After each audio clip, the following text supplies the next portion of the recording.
श्री स्वामी समर्थ. नमस्कार मित्रांनो, जेव्हा आपलेच मानलेले लोक पाठीत खंजीर खुपसतात तेव्हा पायाखालची जमीन सरकल्यासारखी वाटते. पण अशा अत्यंत कठीण आणि भावनिक वादळात स्वतःला सावरणं आणि शांत राहणं हाच सर्वात मोठा मास्टर स्ट्रोक असतो.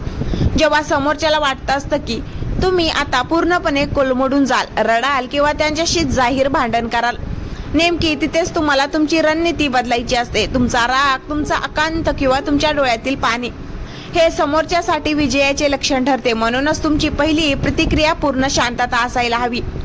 ही शांतता म्हणजे शरणगती नाही, तर वादळापूर्वीची ती भीषण शांतता आहे जी समोरच्याच्या मनात धडकी भरवते, त्यांना गोंधळात टाकते. कारण तुमची अनपेक्षित शांतता त्यांना विचार करायला भाग पाडेल की नक्की तुमच्या डोक्यात चाललंय तरी काय.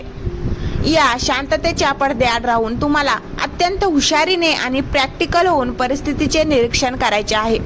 भावनांना बाजूला ठेवून डोळे आणि कान उघडे ठेवा. समोरच्याने हे का केले, यामागे त्याचा काय हेतू होता आणि यात आणखीन कोणाकोणाचा सहभाग आहे याचा छडा शांतपणे लावा. जर हा विश्वासघात आर्थिक किंवा व्यावसायिक स्वरूपाचा असेल तर चार्टर्स, ईमेल्स आणि कायदेशीर कागदपत्रे यासारखे सर्व पुरावे गुपचूप गोळा करून सुरक्षित करा. कारण व्यवहाराच्या लढाईत अश्रूंना नाही तर पुराव्यांना किंमत असते. यानंतर सर्वात महत्त्वाचा टप्पा येतो, तो म्हणजे माहितीचा दुष्काळ.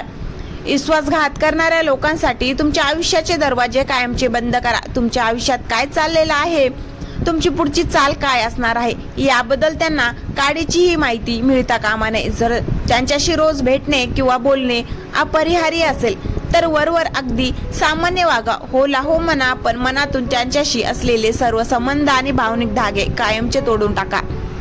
आता तुमची संपूर्ण ऊर्जा स्वतःला मजबूत करण्यासाठी आणि एका नव्या उंचीवर नेण्यासाठी खर्च करा.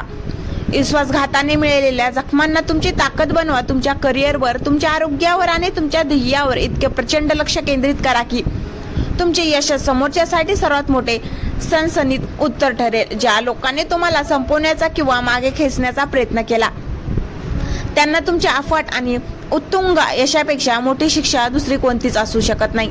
जेव्हा तुम्ही त्यांच्या अपेक्षेपेक्षा कितीतरी पटीने मोठे आणि यशस्वी होता तेव्हा तो त्यांच्या अहंकारावर झालेला सर्वात मोठा अपघात असतो. तुम्हाला त्यांच्या पातळीवर उतरून स्वतःचे हात घाणेरडे करण्याची किंवा सूड घेण्याची अजिबात गरज नाही. तुम्ही फक्त शांत राहून तुमचा गेम इतक्या ताकदीने खेळा की काळ स्वतःच तुमची बाजू घेईल आणि योग्य वेळ येताच परिस्थिती त्यांना त्यांच्या कर्माची फळे नक्कीच चाखायला लावेल. तुमचा दर्जा, तुमचा संयम आणि तुमची यश हेच या खेळातील तुमचे सर्वात मोठे हुकुमी हक्की असतील. जेव्हा तुम्ही शांत राहून स्वतःला यशाच्या शिखरावर नेता तेव्हा समोरच्या व्यक्तीच्या मनात एक वेगळीच चलबिचल सुरू होते. त्यांना वाटलेलं असतं की तुमच्या पाठीत खंजीर खुपसून त्यांनी तुम्हाला कायमचं संपवलं. पण जेव्हा ते तुम्हाला आधीपेक्षा दुप्पट ताकदीने आणि आत्मविश्वासाने उभे राहिलेले पाहतात तेव्हा त्यांचा स्वतःचाच पराभव तिथे सुरू होतो. आता तुम्हाला काहीही करायची गरज नाही, कारण नियती स्वतः तुमचा बदला घेऊ लागते. जो माणूस दुसऱ्यांचा विश्वासघात करतो तो कधीच समाधानी आणि शांत राहू शकत नाही. त्यांचा संशयी स्वभाव त्याला आतून हळूहळू पोखरत राहतो. या टप्प्यावरती व्यक्ती कदाचित पुन्हा तुमच्या आयुष्यात येण्याचा प्रयत्न करेल, जुन्या नात्याची दुराई देईल, पश्चाताप झाल्याने नाटक करेल किंवा तुमच्या वाढलेल्या ताकदीचा फायदा घेण्यासाठी पुन्हा जवळ येण्याचा प्रयत्न करेल. इथेच तुम्हाला तुमचा खरा संयम दाखवायचा आहे. त्यांच्यावर न रागवता, न ओरडता, अगदी चेहऱ्यावर एक संत शांत हसू ठेवून त्यांना स्पष्टपणे लांब ठेवायचे आहे. कारण तुम्हाला कळून चुकलेला असतं की दुधाने पोळलेला माणूस ताकही फुंकून पेतो. त्यांना माफ नक्की करा, पण ते स्वतःच्या मनाच्या शांततेसाठी, त्यांच्यावर पुन्हा विश्वास ठेवण्यासाठी अजिबात नाही. या संपूर्ण प्रवासात तुम्ही फक्त त्या दगाबाजांना हरवलेले नसतं, तर तुम्ही स्वतःचे एक असे रूप घडलेले असते जे पूर्वीपेक्षा अधिक परिपक्व, अधिक खंबीर आणि समजूतदार असते. ज्या लोकांनी तुम्हाला संपवण्याचा प्रयत्न केला त्यांनीच नकळत तुम्हाला अधिक मजबूत बनवलेले असते. शेवटी गेम अशा पद्धतीने संपतो की तुमच्या मनात त्यांच्याबद्दल ना राग उरतो ना द्वेष उरतोय. ती फक्त एक त्रयस्थ भावना. तुम्ही तुमच्या आयुष्यात खूप पुढे निघून गेलेले असता आणि ते मात्र त्या जुन्या जळमळाटात स्वतःच्या कर्माच्या जाळ्यात अडकून पडलेले असतात. हाच या सायलेंट गेमचा सर्वात मोठा आणि अंतिम विजय आहे. आणि मग येतो तो क्षण जिथे तुमचा हा शांत पण आक्रमक गेम एका अशा वळणावर पोहोचतो जिथे तुम्हाला मागे वळून बघण्याची गरजच उरत नाही. आता खेळ तुमच्या हातातून निसटून पूर्णपणे काळाच्या आणि नियतीच्या हातात गेलेला असतो.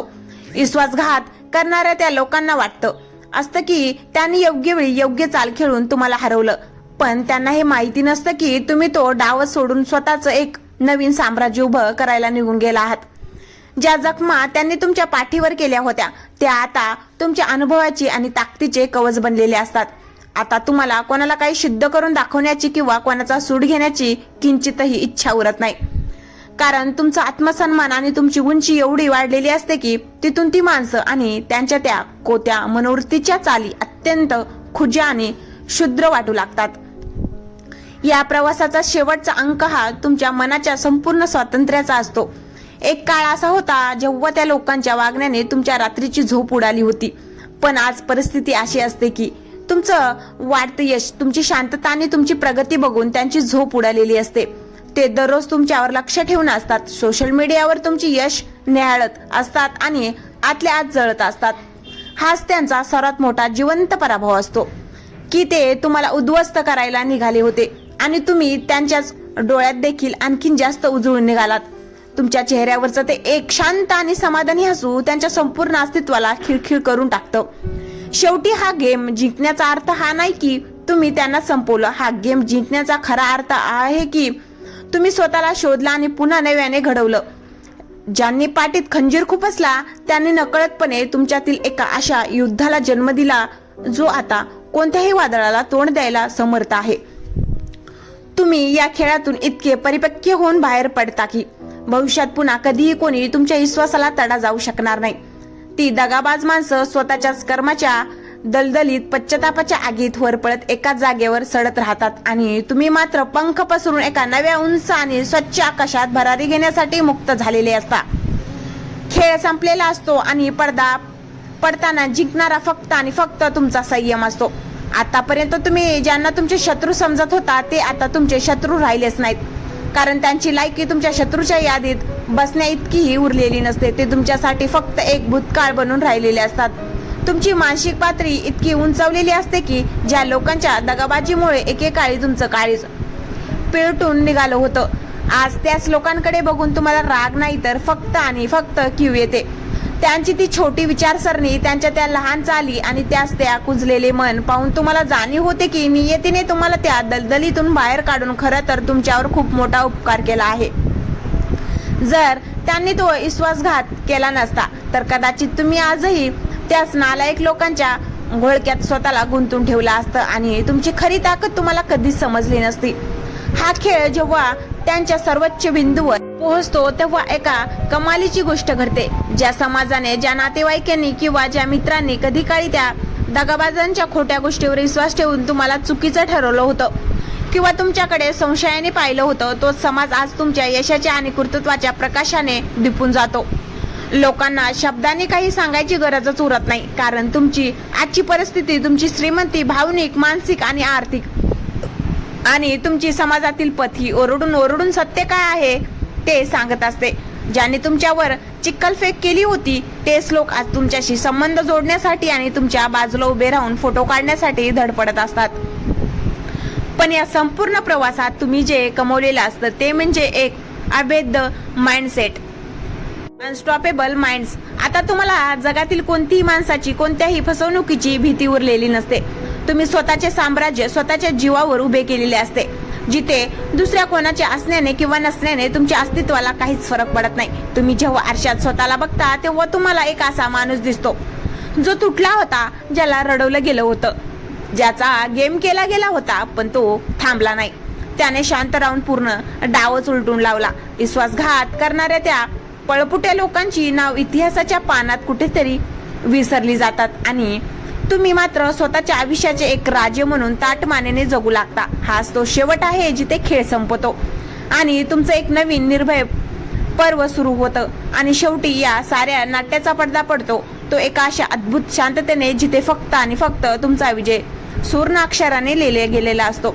हा शेवट म्हणजे त्या दगाबाज लोकांवर मिळवलेला विजय नाहीच तर तो तुमच्या स्वतःच्या जुन्या, हळव्या आणि भावड्या रूपावर मिळवलेला एक ऐतिहासिक विजय आहे. एक काळ असा होता जेव्हा त्यांनी पाठीत खुपसलेल्या खंजिराच्या वेदनेने तुम्ही विव्हळत होता. पण आज जेव्हा तुम्ही त्याच जखमेकडे पाहता तेव्हा तिथे वेदना नाही तर एक अभिमानाचा वळ दिसतो. एक असा वळ जो तुम्हाला सतत आठवण करून देतो की तुम्ही किती मोठ्या संकटातून ताणून सुलाखून बाहेर पडला आहात. खेळाचा शेवट असा होतो की ज्यांनी तुम्हाला मातीत गाडण्याचा प्रयत्न केला होता त्यांना शेवटी हे मान्य करावंच लागते की तुम्ही मातीत गाडलं जाणारं बीज नव्हता, तर त्या मातीला फाडून एका महावृक्षासारखं गगनाला भिडणार एक अफाट वादळ होता. ते लोक तिथेच त्याच संकुचित मानसिकतेच्या आणि पश्चातापाच्या अंधारात चाचपडत राहतात आणि तुम्ही मात्र एका अत्यंत शुद्ध, समाधानी आणि आनंदी आयुष्याच्या प्रकाशात चालत निघून जाता. तुमच्या चेहऱ्यावर आता एक अतिशय शांत, गूढ आणि विजयी हास्य असतं. हे हास्य त्या दगाबाजांना हे सांगण्यासाठी असतं की तुम्ही मला संपवायला आला होता, पण थँक्यू, तुम्ही मला लेजंड बनून गेलात. इथे हा सायलेंट गेम पूर्णपणे संपतो. दगाबाज हारतात, वेळ बदलतो, परिस्थिती झुकते आणि इतिहास साक्ष देतो की शांत राहून खेळलेला डाव हा नेहमी सर्वात घातक आणि सर्वात यशस्वी ठरतो. खेळ खतम, तुमचा नवा अध्याय सुरू. जर व्हिडिओ आवडला असेल तर लाईक, शेअर करा आणि सबस्क्राईब करायला विसरू नका. धन्यवाद.